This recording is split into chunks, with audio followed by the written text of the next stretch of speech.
ഇന്ന് ലോകത്തിൽ നിലവിലുള്ളതിൽ സമാധാനത്തിനുള്ള നോബൽ സമ്മാനം ഏറ്റവും അർഹനായത് ഡൊണാൾഡ് ട്രംപാണ്. അദ്ദേഹം വീണ്ടും ഒരു പ്രസ്താവനയുമായി രംഗത്ത് വന്നിട്ടുണ്ട്. അദ്ദേഹം പറയുന്നത്, ഞാനിപ്പോൾ നിലവിൽ 7 യുദ്ധങ്ങൾ അവസാനിപ്പിച്ചു എന്നാണ്. അതിൽ ഏറ്റവും പ്രധാനപ്പെട്ടത് ഇന്ത്യയും പാകിസ്ഥാനും തമ്മിലുള്ള സംഘർഷം അവസാനിപ്പിച്ചു. പിന്നീട് ബാക്കി 6 അദ്ദേഹം ചൂണ്ടിക്കാട്ടുന്നുണ്ട്. പക്ഷേ അദ്ദേഹം വ്യസനിക്കുകയാണ്, പൊട്ടിക്കരയുകയാണ്, നിലവിളിക്കുകയാണ്. അത് തന്നെ കൊണ്ട് പരിഹരിക്കാൻ കഴിഞ്ഞില്ല. ഏത് യുദ്ധമാണോ? ഉക്രൈനും റഷ്യയും തമ്മിലുള്ള യുദ്ധം തന്നെ കൊണ്ട് പരിഹരിക്കാൻ കഴിഞ്ഞില്ല. അതിവേഗം അത് പരിഹരിക്കാമെന്ന ചിന്ത ഉണ്ടായിരുന്നു. പക്ഷെ അത് തന്നെ കൊണ്ട് സാധിക്കാത്തതിൽ താൻ ഇപ്പോഴും വ്യസനിക്കുന്നു എന്നാണ് അദ്ദേഹം പറയുന്നത്. പക്ഷേ അദ്ദേഹം ശ്രമത്തിൽ നിന്നും പിന്നോട്ട് പോകുന്നില്ല. ട്രംപ് തെരഞ്ഞെടുപ്പ് കാലത്ത്, അദ്ദേഹത്തിന്റെ അമേരിക്കൻ പ്രസിഡന്റ് തെരഞ്ഞെടുപ്പ് കാലത്ത് തന്നെ ട്രംപ് ആവശ്യപ്പെട്ടിരുന്നതാണ്, അവകാശപ്പെട്ടിരുന്നതാണ്, ഇസ്രയേലും അതോടൊപ്പം തന്നെ ഗാസയും തമ്മിലുള്ള യുദ്ധം ഞാൻ അവസാനിപ്പിക്കും, അതുപോലെ തന്നെ റഷ്യയും ഉക്രൈനും തമ്മിലുള്ള യുദ്ധം അവസാനിപ്പിക്കുമെന്ന്. 2 യുദ്ധവും അദ്ദേഹത്തിന് അവസാനിപ്പിക്കാൻ കഴിഞ്ഞിട്ടില്ല. പക്ഷേ ഇപ്പോൾ മാധ്യമ സ്ഥാപനത്തോട് നൽകിയ ആ പ്രസ്താവനയിൽ, ആ പരാമർശത്തിൽ ഗാസയെയും ഇസ്രയേലിനെയും കുറിച്ച് അദ്ദേഹം പറയുന്നില്ല. ഇതിൽ ഏറ്റവും തമാശ എന്നു പറയുന്നത്, അദ്ദേഹം വന്നപ്പോൾ 2 യുദ്ധമായിരുന്നു. പിന്നീട് നാം കണ്ടത് ലോകത്തിന്റെ വിവിധ ഭാഗങ്ങളിൽ യുദ്ധം നടക്കുകയാണ്. ഇസ്രയേൽ 6 രാജ്യങ്ങൾ ആക്രമിക്കുകയാണ്. പിന്നീട് ഇന്ത്യയും പാകിസ്ഥാനും തമ്മിൽ സംഘർഷമുണ്ടായി. ഇടയ്ക്ക് കംബോഡിയയുമായി ഒരു സംഘർഷം ഉണ്ടാകുന്നത് മറ്റൊരു അതിൻ്റെ അയൽ രാജ്യവുമായി ബന്ധപ്പെട്ട് വിവിധ രാജ്യങ്ങളിൽ വലിയ രീതിയിൽ പ്രശ്നമാണ്. എന്തായാലും അദ്ദേഹം ഒരു മാൻഡ്രിക് ആണോ എന്ന് നാം സംശയിക്കേണ്ടിയിരിക്കുന്നു. അദ്ദേഹം കാലെടുത്ത് അമേരിക്കയിൽ വച്ചു. വലിയ രീതിയിലുള്ള സംഘർഷമാണ് ലോകത്തിന്റെ വിവിധ ഭാഗങ്ങളിൽ തുടരുന്നത്. പക്ഷെ അദ്ദേഹം ഈ റഷ്യ ഉക്രൈൻ സംഘർഷത്തിനെ കുറിച്ച് വിശദമായി തന്നെ വിശദീകരിക്കുന്നുണ്ട്. അദ്ദേഹം പറയുന്നത്, ഞാൻ പലതവണ ശ്രമിച്ചു. ആദ്യം പുടിനെയും സെലൻസ്കിയോട് ആവശ്യപ്പെട്ടു. അപ്പോൾ ആദ്യം പുടിൻ സമ്മതിച്ചിരുന്നു ഈ യുദ്ധം അവസാനിപ്പിക്കാമെന്ന്. അതിനുശേഷം സെലൻസ്കി ആ സമയം സമ്മതിച്ചില്ല. സെലൻസ്കി സമ്മതിക്കുമ്പോൾ പുടിൻ സമ്മതിക്കില്ല. ഇപ്പോൾ ഏറ്റവും അവസാനം സെലൻസ്കിക്ക് യുദ്ധം അവസാനിപ്പിക്കണമെന്നുണ്ട്, പക്ഷെ പുടിൻ സമ്മതിക്കുന്നില്ല. അതിനുള്ള ഒരു വലിയ പ്രതിരോധമാണ്. അദ്ദേഹത്തെ കൊണ്ട് യുദ്ധം നിർത്തിക്കാൻ വേണ്ടി ഞാൻ എന്തെല്ലാം കാര്യങ്ങൾ ചെയ്യുന്നു, ഞാൻ എൻ്റെ വിദേശ നയം പ്രത്യേകിച്ച് മാറ്റം വരുത്തി, അതോടൊപ്പം തന്നെ പല രാജ്യങ്ങൾക്കും തീരുവ ചുമത്തി വലിയ രീതിയിൽ സമ്മർദ്ദം ചെലുത്തുകയാണ്. പക്ഷെ പുടിൻ അതൊന്നും അനുസരിക്കുന്നില്ല. അദ്ദേഹത്തിനെതിരെ ഇനി വലിയ കർശന നടപടിയിലേക്ക് പോകുമെന്നാണ് പറയുന്നത്.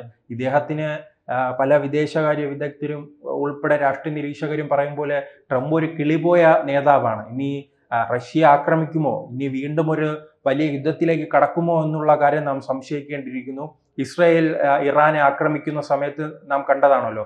ഇദ്ദേഹം പറയുകയാണ്, ഞാൻ അങ്ങനെ ഇതിലൊന്നും ഇടപെടുന്നില്ലെന്ന് പറഞ്ഞിട്ട് ഒരു ദിവസമായപ്പോൾ ഇറാനെ ആക്രമിക്കുന്ന ഒരു സാഹചര്യം ഉണ്ടായിട്ടുണ്ടല്ലോ. അങ്ങനെ ഇദ്ദേഹത്തിന്റെ നിലപാടുകളിൽ ഉണ്ടാകുന്ന ഒരു വലിയ പ്രശ്നങ്ങളുണ്ട്. പക്ഷെ ഈ ഉക്രൈനും റഷ്യയും തമ്മിലുള്ള യുദ്ധം പരിശോധിക്കുമ്പോൾ നമുക്ക് വ്യക്തമാകുന്നത്, വലിയ രീതിയിൽ കോടാനുകോടി രൂപ ഉക്രൈന് നൽകുകയും ആയുധങ്ങൾ നൽകുകയും ചെയ്തത് ആരാണ്? അമേരിക്കയാണ്. ജോ ബൈഡന്റെ നേതൃത്വത്തിൽ അന്നുണ്ടായിരുന്ന സർക്കാരാണല്ലോ ഇതിനെല്ലാം വഴിയൊരുക്കിയത്. വഴിയൊരുക്കി കഴിഞ്ഞ് യുദ്ധത്തിലേക്ക് കടത്തിവിട്ട ശേഷം അവസാനം പറയുകയാണ് യുദ്ധം അവസാനിപ്പിക്കണമെന്ന്. ഇദ്ദേഹം ഇപ്പോൾ സൂചിപ്പിച്ചതുപോലെ തന്നെ സെലൻസ്കിയാണ് ആദ്യം തയ്യാറാകാതിരുന്നത്. അദ്ദേഹം ഒരു കോമാളിയാണ്. ഈ ട്രംപിനെ പോലെ തന്നെ ലോകത്ത് ഇന്ന് 3 കോമാളികളാണ് ഉള്ളത്. ഈ 3 പേരും കൃത്യമായി രാഷ്ട്രീയം പഠിക്കാതെ രംഗത്തിറങ്ങിയാണ് ലോകത്ത് വലിയ രീതിയിലുള്ള പ്രതിസന്ധി ഉണ്ടാക്കുന്നത്. ഒന്ന് അമേരിക്കൻ പ്രസിഡന്റ് ട്രംപ്, രണ്ടാമത് സെലൻസ്കിയാണ്. സെലൻസ്കി അവിടെ അധികാരത്തിൽ വന്നതിന് ശേഷമായിരുന്നു ഈ പ്രശ്നങ്ങൾ ഉണ്ടാകുന്നത്. ഉക്രൈനും റഷ്യയും തമ്മിൽ നമുക്കറിയാം, അതെല്ലാം സോവിയറ്റ് യൂണിയന്റെ കീഴിലായിരുന്ന രാജ്യങ്ങളാണ്. പിന്നീട് അത് 2ആയി പിളർന്നു പോവുകയും ഒരു പരിധിവരെ സമാധാനം, ആ രാജ്യങ്ങൾ വലിയ സംഘർഷത്തിലേക്ക് പോകാത്ത ഒരു സാഹചര്യം ഉണ്ടായിരുന്നു. 2012 ആ കാലഘട്ടത്തിൽ ഒരു പ്രദേശം പിടിച്ചെടുത്തെങ്കിലും പിന്നീട് സമാധാനത്തിലേക്ക് പോകുന്ന സാഹചര്യം ഉണ്ടാകുമ്പോൾ ഈ സെലൻസ്കി 2019 അധികാരത്തിൽ വന്നതിന് ശേഷമാണ് ഇദ്ദേഹം റഷ്യയെ അനാവശ്യമായി ചൊറിയാൻ പോവുകയും അതോടൊപ്പം തന്നെ അവിടുത്തെ ചില നാസി പടയാളികൾ, നവനാസികൾക്കെല്ലാം വലിയ രീതിയിൽ പിന്തുണ നൽകുന്ന ഒരു സാഹചര്യം ഉണ്ടാവുകയും റഷ്യൻ വിരോധം ആ ഉക്രൈനിലെ ജനങ്ങളെ അടിച്ചേൽപ്പിക്കാൻ ശ്രമിക്കുക, നാറ്റോയിൽ അംഗമായാൽ മാത്രമേ അദ്ദേഹത്തിന് മുന്നോട്ട് പോകാൻ കഴിയുകയുള്ളൂ എന്ന രീതിയിലുള്ള പ്രവർത്തനങ്ങളുമായി മുന്നോട്ട് പോയപ്പോഴല്ലേ ഈ സംഘർഷം ഉണ്ടായത്. ആ സംഘർഷം അവസാനിപ്പിക്കാൻ സെലൻസ്കിക്ക് ആദ്യം അവസരമുണ്ടായിരുന്നു. റഷ്യക്ക് ഈ ആക്രമണം മുന്നോട്ട് കൊണ്ടുപോകാൻ വലിയ രീതിയിൽ താല്പര്യമില്ല.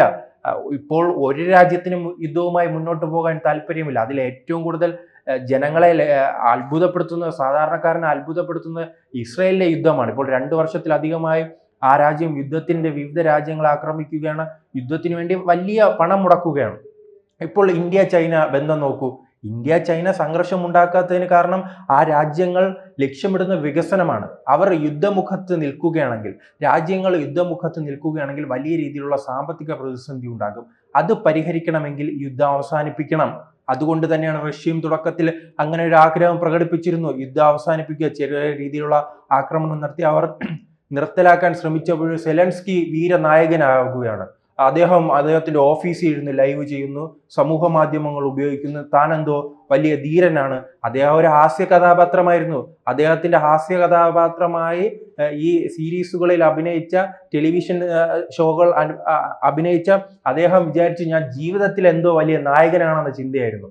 ആ നായകനാണെന്ന ചിന്ത അവസാന ഘട്ടത്തിൽ എത്തി നിൽക്കുന്നതോ ആയിരക്കണക്കിന് പേർ, ലക്ഷക്കണക്കിന് പേർ മരിച്ചിരിക്കുകയാണ്. കുട്ടികൾ, സ്ത്രീകൾ അടക്കം സാധാരണക്കാർ ഈ സെലൻസ്കി എന്ന ഈ കോമാളി താരം, ഈ ഹാസ്യ താരത്തിന്റെ പ്രവൃത്തിയിലൂടെ മരണപ്പെടുന്ന ഒരു സാഹചര്യമാണ് നാം കാണുന്നത്.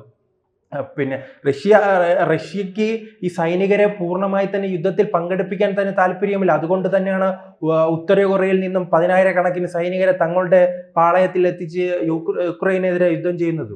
അവർ പ്രധാനപ്പെട്ട സൈനികരെ ഒന്നും രംഗത്തിറക്കുന്നില്ല. അല്ലെങ്കിൽ നോക്കിക്കോളൂ, ഇത്രയും വലിയൊരു രാജ്യം, അമേരിക്കയോടൊപ്പം കിടപിടിക്കുന്ന ഒരു രാജ്യം ഇത്രയും വർഷം യുദ്ധം എങ്ങനെ കൊണ്ടുപോയി? അവർ പൂർണ്ണമായി ഇറങ്ങുന്നില്ല. പൂർണ്ണമായി ഇറങ്ങിയാലുള്ള അവസ്ഥ ഓർത്തു നോക്കൂ.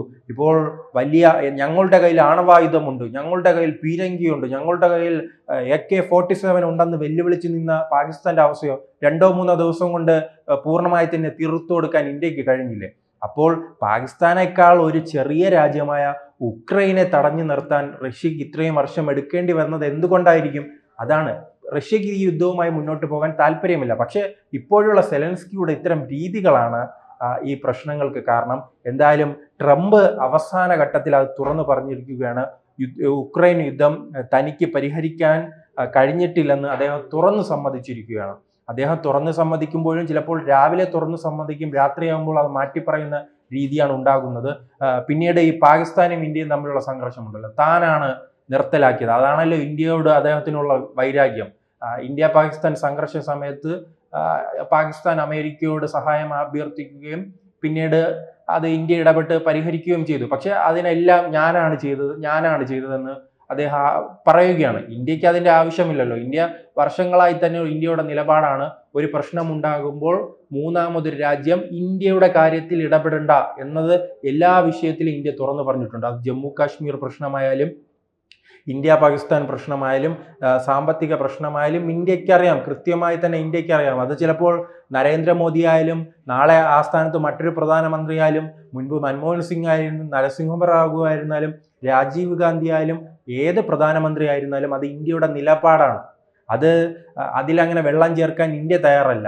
പക്ഷെ ഇദ്ദേഹത്തിന്റെ ആഗ്രഹം, ഇനി ഇദ്ദേഹം ഇത്തരം കടുങ്കൈ ചെയ്യുമോ എന്ന് സംശയമാണ്. കടുങ്കൈ എന്ന് പറഞ്ഞാൽ തനിക്ക് നൊബേൽ സമ്മാനം കിട്ടാൻ യുദ്ധം അവസാനിപ്പിക്കണം, അത് അവസാനിക്കുന്നില്ല, അങ്ങനെയാണെങ്കിൽ എനിക്ക് നൊബേൽ സമ്മാനം വേണ്ടെന്ന് പറഞ്ഞ് റഷ്യയിൽ ആക്രമിച്ച ഒരു 3-ാം ലോക മഹായുദ്ധത്തിലേക്ക് പോകുമോ എന്ന് നാം സംശയിക്കേണ്ടിയിരിക്കുന്നു. കൂടുതൽ വാർത്തകളും വിശേഷങ്ങളും നിങ്ങളിലേക്ക് എത്താൻ ABC മലയാളം സബ്സ്ക്രൈബ് ചെയ്യുക, ബെൽ ബട്ടണും അമർത്തുക.